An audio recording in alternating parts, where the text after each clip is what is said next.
Hello students, good morning. कैसे हो तुम लोग? उम्मीद करते हैं ठीक होगे। लॉकडाउन में जिस तरह से चल रहा है चलने दिया जाए और पढ़ाई भी जारी रखना है, क्योंकि अभी स्कूल कॉलेजेस वगैरह खुलने की कोई संभावनाएं नज़र नहीं आ रही है और हमें ये पता नहीं चल रहा है कि तुम लोग कितना पढ़ रहे हो। तो जो भी होम टास्क है, बहुत कम बच्चे हमें पूछते हैं कि ये सवाल डाउट है, तो इससे पता चलता है कि तुम लोग ज़्यादा नहीं पढ़ रहे हो। ऐसा नहीं करना है। तो पढ़ाई को जारी रखते हुए और जो डाउट है उसे पूछना है। जो तुम्हें बनाने दिया जाता है उसमें अगर कोई दिक्कत आता है तो उसे व्हाट्सएप में भेजिए। जो प्रॉब्लम है उसे पूछिए। कुछ बच्चों ने पूछा कि उसका जवाब भी हमने दिया। तो इस तरह से एक सिलसिला जो है क्या करेंगे, जब सामने पढ़ाई का भी सिचुएशन नहीं है तो यूट्यूब से ही चलेगा और तुम्हें इससे समझौता करना ही पड़ेगा अभी तक का। तो जिस तरह का कंडीशन है तो यही प्रयास रहेगा मेरा कि तुम लोग ज़्यादा से ज़्यादा हम तुम लोग कवर कर पाएँ, ताकि जब हम लोग मिले तो सिलेबस हम लोग का ज़्यादा बचा हुआ न रहे, क्योंकि ज़्यादा दिन उस समय मिलेगा नहीं एग्ज़ाम के लिए। इसलिए सभी कोई अपना जो काम है सब अपना ऑनलाइन, सब काम ऑनलाइन चल रहा है। पढ़ाई, फीस सब ऑनलाइन चल रहा है। तुम लोग का ट्रांजेक्शन, जहाँ तुम लोग सामान खरीदने जाते हो तो सारा ही चल रहा है, तो सारा ऑनलाइन ही चल रहा है। तो ऑनलाइन ही हम लोग काम किया जाए। और आज जो है हम लोग तुम्हारे लिए नया टॉपिक है टोटल डिफरेंशियल इक्वेशन। तो इसका थ्योरी को अगर बहुत बढ़िया समझ जाया जाए तो एक बहुत बढ़िया ये डिफरेंशियल इक्वेशन का सोल्यूशन बहुत आसान है। तो हम लोग इसको स्टार्ट करते हैं। हर डिफरेंशियल इक्वेशन की तरह टाइटल है इसका टोटल डिफरेंशियल इक्वेशन। सबसे पहले जानेंगे कि टोटल डिफरेंशियल इक्वेशन होता क्या है। तो सबसे पहले तो इसका जनरल फॉर्म देखते हैं, क्योंकि हर डिफरेंशियल इक्वेशन का फॉर्म होता है बच्चों। तो यहाँ भी हर डिफरेंशियल इक्वेशन का फॉर्म है। तो डिफरेंशियल इक्वेशन के फॉर्म को अगर देखें हम लोग तो P D x plus Q D Y plus R D Z बराबर 0 नए तरीके का ये डिफरेंशियल इक्वेशन है। ऑब्वियसली कहीं भी नया टर्म यूज होता है तो उसे बताया जाता है कि ये पी क्यू आर है क्या। तो पी क्यू आर के बारे में बताया गया कि function of X Y and Z है। Function of X Y and Z है ये पी क्यू आर। तो इसको दिमाग में रिमेंबर रखेंगे, P D x plus Q D Y plus R D Z बराबर 0। और इसी इक्वेशन को हम लोग बोलते हैं this equation is called total differential equation. बोलो क्या बोलते हैं? तो टोटल डिफरेंशियल इक्वेशन। आवाज जोर से आना चाहिए, बोलिए टोटल डिफरेंशियल इक्वेशन। आइए इसके सॉल्यूशन को निकालने के लिए एक इसका टेस्ट किया जाता है जिसको हम लोग बोलते हैं condition for integrability. Condition for integrability, अगर ये कंडीशन ऑफ इंटीग्रेबिलिटी सेटिस्फाई होता है तभी हम लोग इसके सॉल्यूशन पर बात करते हैं। ये कंडीशन ऑफ इंटीग्रेबिलिटी याद रखने का भी तरीका बहुत आसान है। ये जो इक्वेशन लिख रहे हो इसको यूज करना है। इसको याद रखने के लिए हम लोग ऐसे भी लिख सकते हैं इसको। तो हम लोग करते क्या है इसको कि P, चूँकि इसका डिटर्मिनेंट 0 है तो देख रहे हो कि तुम दोनों याद रखने का तरीका बता रहे। P को लिया del Q by del Z minus del are by del Y, दिखाई दे रहा है। क्यू में जैसे जानते हो साइन अपोजिट होता है तो क्यू में हम लोग उल्टा ले लेते हैं। Del are by del x minus del P by del Z, दिखाई दे रहा है। और आर के साथ आते हैं तो आर जब छोड़ते हैं तुम लोग del P by del Y minus del P by del X, जैसा कि तुमको दिखाई दे रहा है।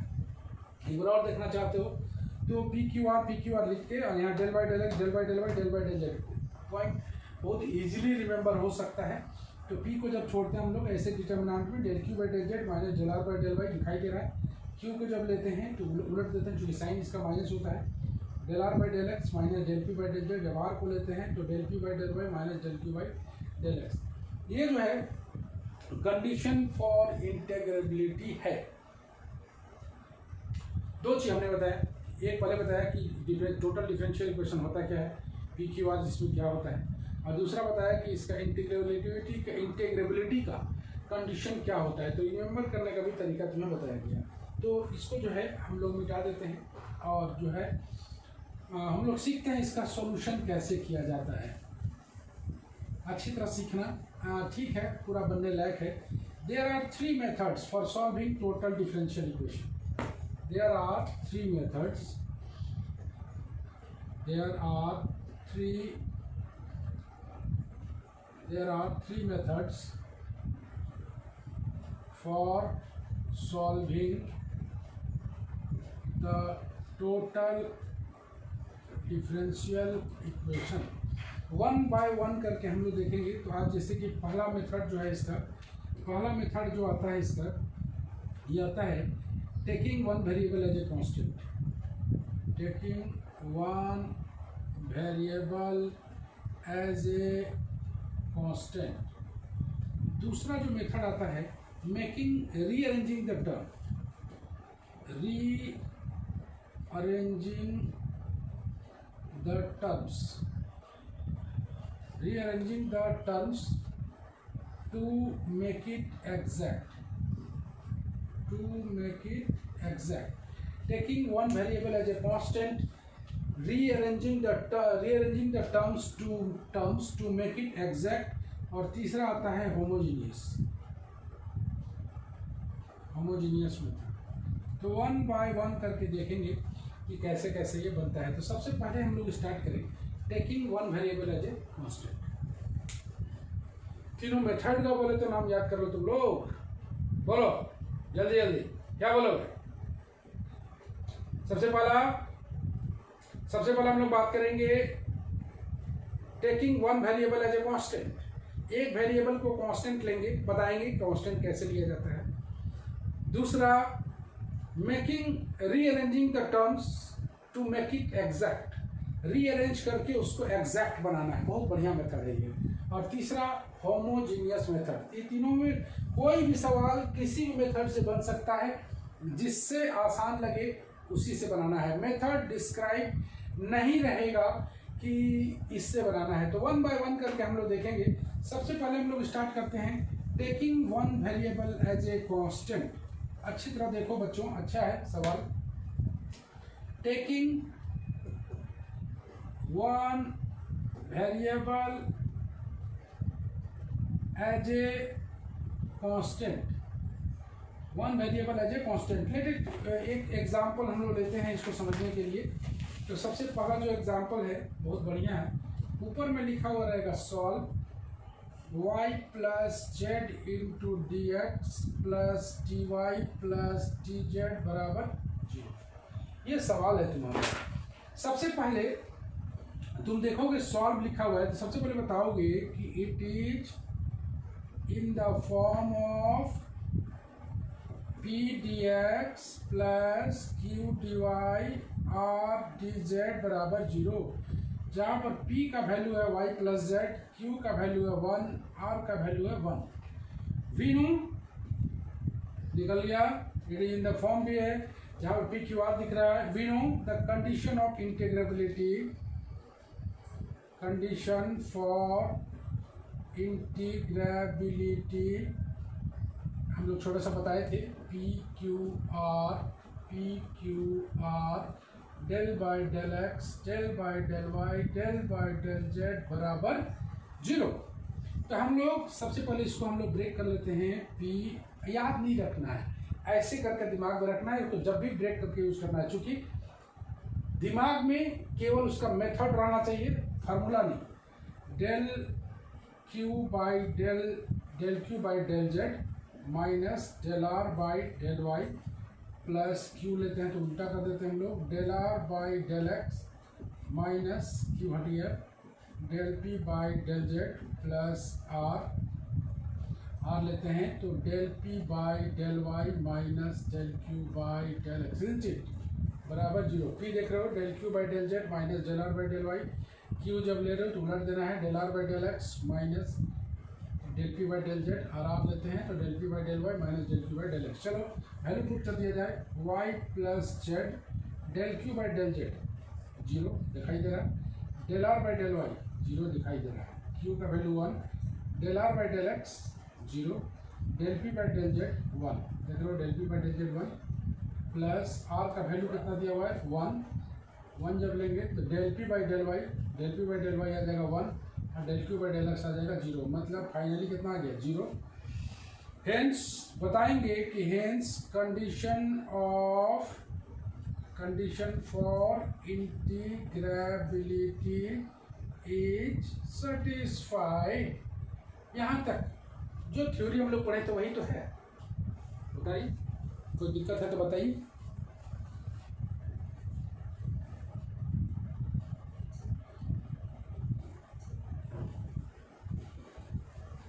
उम्मीद करते हैं समझ में आया होगा। अब हम लोग चलते हैं इसका मेथड की ओर। ओके,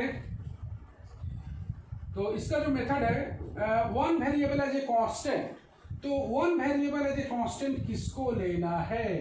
तो one variable as a constant लेना उसको है जिसका कोफिशिएंट सबसे बड़ा रहे। एज ए नियम कानून तो ऐसा नहीं है, लेकिन कन्वीनियंट के लिए हम लोग लेते हैं। तो यहाँ पर हम लोग जिसका किसका कोफिशिएंट सबसे बड़ा है, तो dx का। तो हम लोग ले लेंगे टेकिंग x बराबर कांस्टेंट। x बराबर कांस्टेंट लेते हैं तो dx बराबर कितना आ जाता है, 0। इसको इक्वेशन नंबर 1 बना लेते हैं। देन फ्रॉम फर्स्ट कितना आ जाएगा, पहला वाला तो 0 आ गया, dy प्लस डी जेड बराबर 0। dy प्लस डी जेड बराबर 0। इसको इंटीग्रेट कर लेते हैं, इंटीग्रेटिंग तो y प्लस जेड बराबर, यहाँ ले लेते हैं इंटीग्रल में जब जिसको कांस्टेंट मानते हैं ना, जिसका इंटीग्रल कांस्टेंट आएगा वो उसी के टर्म में आएगा। Phi as a function of x, phi is a function of x। जिसको भी कांस्टेंट मानिएगा फाई उसी का फंक्शन होगा। अगर z बराबर कांस्टेंट लेते तो phi as a function of z लेते। Very very important thing, point to be noted here. Okay, अब हम लोग करते क्या है कि इसको डिफ्रेंशिएट कर लेते हैं। डिफ्रेंशिएटिंग तो कितना आ जाएगा, dy प्लस डी जेड बराबर डी फाई आ गया, dy प्लस डी जेड बराबर डी फाई। अब जो है इसको हम लोग नंबर 2 लेते हैं एंड फ्रॉम 1 and 2 बढ़ते हैं आगे। फ्रॉम 1 and 2, 1 and 2 में y प्लस जेड, तो y प्लस जेड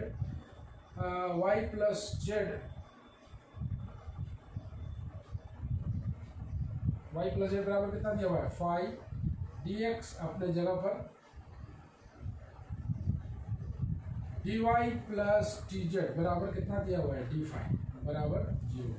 यहाँ पर वेरी वेरी केयरफुल देखना है कि यहाँ पर जो आना चाहिए relation, point to be noted here, यहाँ जो रिलेशन आना चाहिए मेरा वो आना चाहिए जो फाई है वो, और फाई जिसका फंक्शन है वो, वही चीज़ आना चाहिए यहाँ। अगर यहाँ पर फाई जो फंक्शन ऑफ जेड लेते तो यहाँ पर मेरे पास आता फाई और जेड का टर्म आता डी जेड। जैसे जैसे सवाल बनाएंगे पता चलते जाएगा। सॉल्विंग इट, इसको सॉल्व करना है बाय सॉल्विंग। तो सॉल्विंग करते हैं तो फाइव डी एक्स बराबर आ जाएगा minus D five, D x बराबर माइनस डी फाइव बाई 5। ये ऐसे ही छोटा छोटा आएगा। ऑन सॉल्विंग x बराबर आ जाएगा minus log 5 plus log c, यहाँ से e छिपा हुआ है, x बराबर आ जाएगा लॉग c बाई 5। x बराबर कितना आ जाएगा, लॉग c बाई 5। यहाँ से आ जाएगा c बराबर c बाई 5 e का पावर x। यहाँ से आ जाएगा दिस इम्प्लाइड लास्ट में c बराबर 5 e का पावर x, और 5 का वैल्यू हम लोग लास्ट में पुट कर देंगे y प्लस जेड e का पावर x। ये इसका फाइनल सॉल्यूशन आएगा। चलो एक बार और देखते हैं इसे हम लोग। कंडीशन ऑफ इंटीग्रेबिलिटी सेटिस्फाई होने के बाद सबसे पहला काम करते हैं हम लोग कि x कोई एक ऐसा कांस्टेंट लेते हैं जिसका कोफिशिएंट सबसे बड़ा हो। तो y प्लस जेड सबसे बड़ा है, y प्लस जेड इसको ख़त्म करने के लिए, इसको फिनिश करने के लिए x बराबर कांस्टेंट लेंगे। x बराबर कांस्टेंट, dx बराबर 0। कैसे कैसे कांस्टेंट मानना है तो समझ में आ जाएगा। तो यहाँ से इसको पुट कर दिया तो y dy plus D Z बराबर 0, इंटीग्रेट कर दिया y प्लस जेड बराबर। यहाँ पर इंपॉर्टेंट टू बी नोटेड है कि फाई लेंगे एज ए इंटीग्रल कांस्टेंट जो फंक्शन ऑफ x कहलाएगा। तो डिफ्रेंशिएटिंग इट, इसको वापस डिफ्रेंशिएट करके dy प्लस डी जेड बराबर d5, इन तीनों को यूज करते हुए हम लोग को फाई और x में रिलेशन लाना है। तो dy प्लस जेड के स्थान पर हम लोग डाल दिया फाई, dx अपनी जगह पर, और dy प्लस डी जेड बराबर कितना है, d5। इसको सॉल्व करना है और लास्ट में फाई की जगह वैल्यू पुट कर देना है। यही है वेरिएशन, यही है टोटल डिफरेंशियल इक्वेशन पर पहला सवाल जो कि तुम देख रहा था। अच्छा है, पूरा समझ में आने लगा। चलिए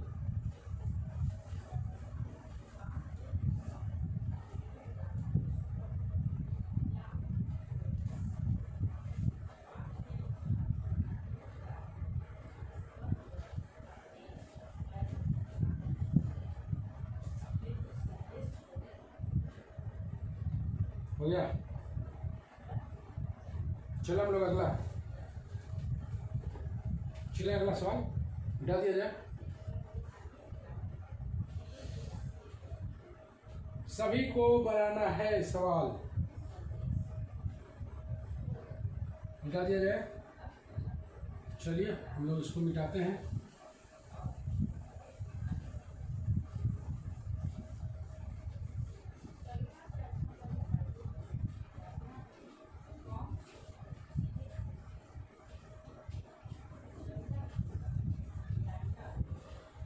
Let us take another one more question to illustrate it.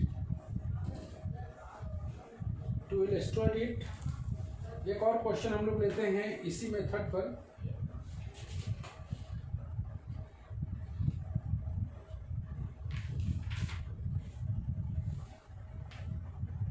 आइए लिया जाए। क्वेश्चन उठाते हैं हम लोग। 3x square dx plus 3y square dy minus x cube plus y cube plus e का पावर 2z dz बराबर 0। 3x square dx 3y square dy minus x cube plus y cube plus e का power 2z dz, ये सवाल। तो एक बार फिर देखते हैं कि ये टोटल डिफरेंशियल इक्वेशन टाइप का है। तो यहाँ पर हम लोग लिख देते हैं, it is in the form of p dx q dy r dz बराबर 0। यहाँ पर p का वैल्यू दिया हुआ है 3x स्क्वायर, q का वैल्यू दिया हुआ है 3y स्क्वायर और r का वैल्यू दिया हुआ है minus x cube plus y cube e का power 2z। Condition of integrability तुम लोग यहाँ से देख लेना। We know the condition of integrability, condition for integrability लिख के यहाँ पर पी क्यू आर का वैल्यू डाल के सेटिस्फाई करा के देख लेना। हम लोग शुरू कर रहे हैं सवाल इसका। टेकिंग, तुम लोग बताओ किसको कांस्टेंट लिया जाए, बोलो कुंदन, किसको लिया जाए? इसलिए सबसे बड़ा कोफिशिएंट है ये, सबसे बड़ा कोफिशिएंट इसी को लेना है। टेकिंग z बराबर कांस्टेंट, तो z बराबर कांस्टेंट लेते हो तो dz बराबर आ जाता है 0। इसको इक्वेशन नंबर 1 बनाएंगे और इसको देन फ्रॉम फर्स्ट आ जाएगा 3x square dx plus 3y square dy बराबर 0 आ गया। On integrating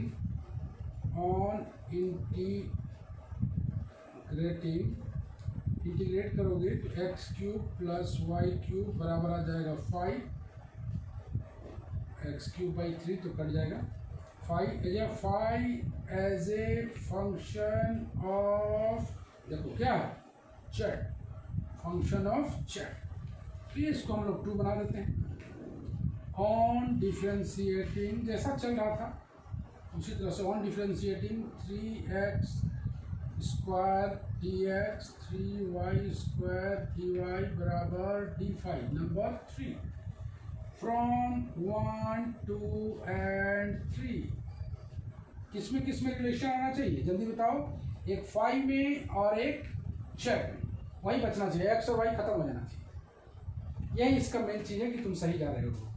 3x square 3y square के स्थान पर हम लोग डाल दें d5 minus x cube plus y cube के जगह पर डाल दें 5 प्लस e का पावर 2z dz बराबर 0। ये रहा इक्वेशन। और ये इक्वेशन जो है ना, ये फर्स्ट ऑर्डर फर्स्ट डिग्री होता है। फर्स्ट ऑर्डर फर्स्ट डिग्री जैसे सॉल्व करते हो, ये है first order first degree, FOFD, first order first degree. जैसे सॉल्व करो वेरिएबल से प्रबल लीनियर जो आ जाए, तो हम लोग देखते हैं क्या आता है। d5 बराबर 5 प्लस e का पावर 2z dz। आइए d5 बाई dz बराबर 5 प्लस e का पावर 2z। ऐसा लग रहा है कि ये लीनियर है, तो लीनियर आइए 5 बराबर e का पावर 2z। तो लीनियर में क्या होता है, इंटीग्रेटिंग फैक्टर e का पावर -1, याद रखना फंक्शन ऑफ z है। तो ये आ जाएगा 1 इंटू डी जेड, यहाँ पी का वैल्यू 1 है, ई का पावर माइनस जेड आ गया।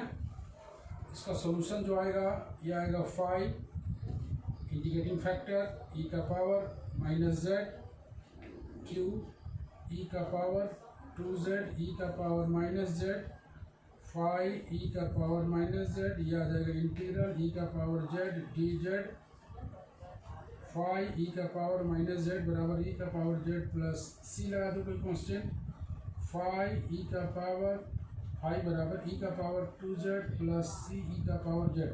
लास्ट में 5 के स्थान पर डाल देंगे हम लोग। फाइनल आंसर इसका आने वाला है x cube plus y cube, ये आंसर है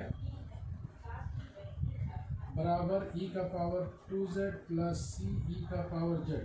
उम्मीद करता हूँ यहाँ पे तुम समझ ही रहोगे। Linear, it is a linear differential equation. Linear differential equation के लिए इंटीग्रेटिंग फैक्टर निकाल के जैसे सॉल्व करते हैं वैसे ही सॉल्व करना है। आंसर आया जी। चलो, तो हम लोग कंडीशन ऑफ इंटीग्रेबिलिटी तुम लोग ऊपर छोड़े हैं। तो जेड बराबर कांस्टेंट लेके कैसे कांस्टेंट लेना है समझ में आ गया। डी जेड बराबर 0 ले लिया। सॉल्व करेंगे हम लोग, इसको इंटीग्रेट करेंगे, फिर इसको डिफ्रेंशिएट करेंगे। याद रखना है phi as a function of z लेना है। इसको डिफ्रेंशिएट कर डिफाइन लिया 1 2 और 3 मिला के फाई और जेड में रिलेशन क्रिएट करना है। फाई और जेड में रिलेशन क्रिएट करने के बाद इसको जैसे सॉल्व करते हो फर्स्ट ऑर्डर फर्स्ट डिग्री में सॉल्व कर दो। लास्ट में फाई की जगह वैल्यू पुट कर दिया। Putting the value of phi, phi का वैल्यू कहाँ है फ्रॉम 2, यहाँ पर लिख देते हैं फ्रॉम 2। उम्मीद करते हैं पूरा का पूरा समझ में आया होगा। आज हम एक होम टास्क दे रहे हैं, तुम लोग इसे जरूर बनाना, सेल्फ ट्राई करोगे। सबसे पहले उतार लो।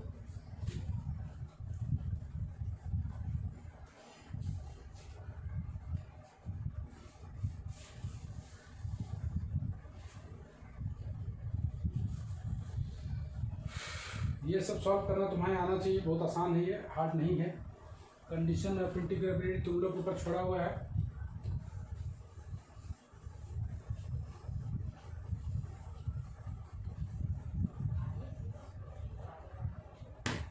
होम टास्क में है, बड़ा बड़ा लिख दे रहे हैं। होम टास्क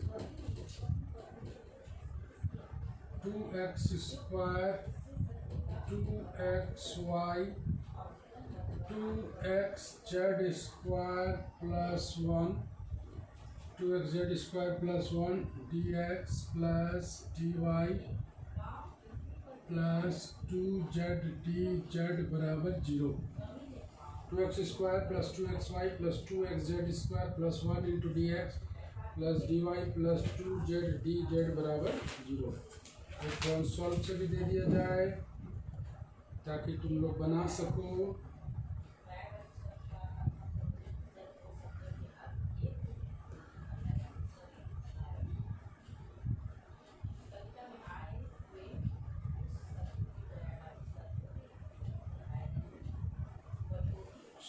सॉल्व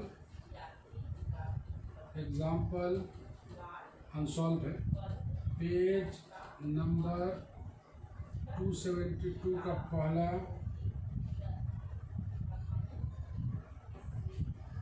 छठा 9वां 3 सवाल दिया जा रहा है 1 6 और 9 और साथ में एक ये। उम्मीद करते हैं पूरा का पूरा समझ में आया होगा। तो आज जो है हम लोग देख रहे थे टोटल डिफरेंशियल इक्वेशन, एक नया टॉपिक, यहाँ से क्वेश्चन जरूर आएगा, समझ में पूरी तरह आने लायक है। डिफरेंशियल इक्वेशन बहुत ज़्यादा नहीं बचा है। इसके बाद हम लोग साइमल्टेनियस डिफरेंशियल इक्वेशन पढ़ेंगे और मोटा मोटी हम लोग ख़त्म हो जाएगा। तो जो है इस टोटल डिफरेंशियल इक्वेशन में फॉर्म दिमाग में रखना है, पी क्यू आर है क्या दिमाग में रखना है, और इसके सोल्यूशन के 3 मेथड हैं। पहला मेथड हो गया तुम्हारा taking one variable as a constant, दूसरा making the term exact by rearranging the terms, और तीसरा होमोजेनियस मेथड। तीनों मेथड को याद करने के बाद आज हम पहला मेथड पर डिमोन्स्ट्रेट किए हैं। उम्मीद करते हैं पूरी तरह समझ में आया होगा, और जो डाउट है उसे ज़रूर पूछें। और सारा जो है अभी बार बार समझा रहे हैं कि लॉकडाउन 3 आने वाला था, लॉकडाउन 3 आया। ऐसा नहीं कि लॉकडाउन 4 आएगा, ऐसा नहीं बोल रहे हैं, लेकिन भी मान के चलो कि जिस तरह से हम लोग काम कर रहे हैं अब इसी तरह का काम अभी जारी रहेगा।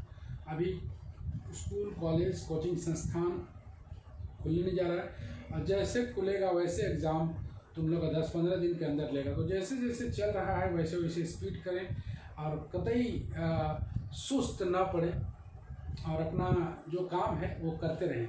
मोबाइल चलाते चलाते उम्मीद करते हैं तुम लोग थक गए होगे, अब पढ़ाई पर ध्यान दो। क्या करोगे, कितना दिन काटोगे? ऐसे दिन काटना अच्छी तरह बात नहीं है। तो घर में जो है इस तरह से आप लोग सवाल बनाएं, होम टास्क बनाएं, और अगले क्लास में हम लोग मिलते हैं। इसका एक आध डाउट बताएंगे और नया मेथड की ओर चलेंगे जिसका नाम होगा रीअरेंजिंग द डाउट्स। उम्मीद करता हूँ आज का लेक्चर पूरी तरह समझ में आया होगा। हैव ए नाइस डे, फिर मिलते हैं।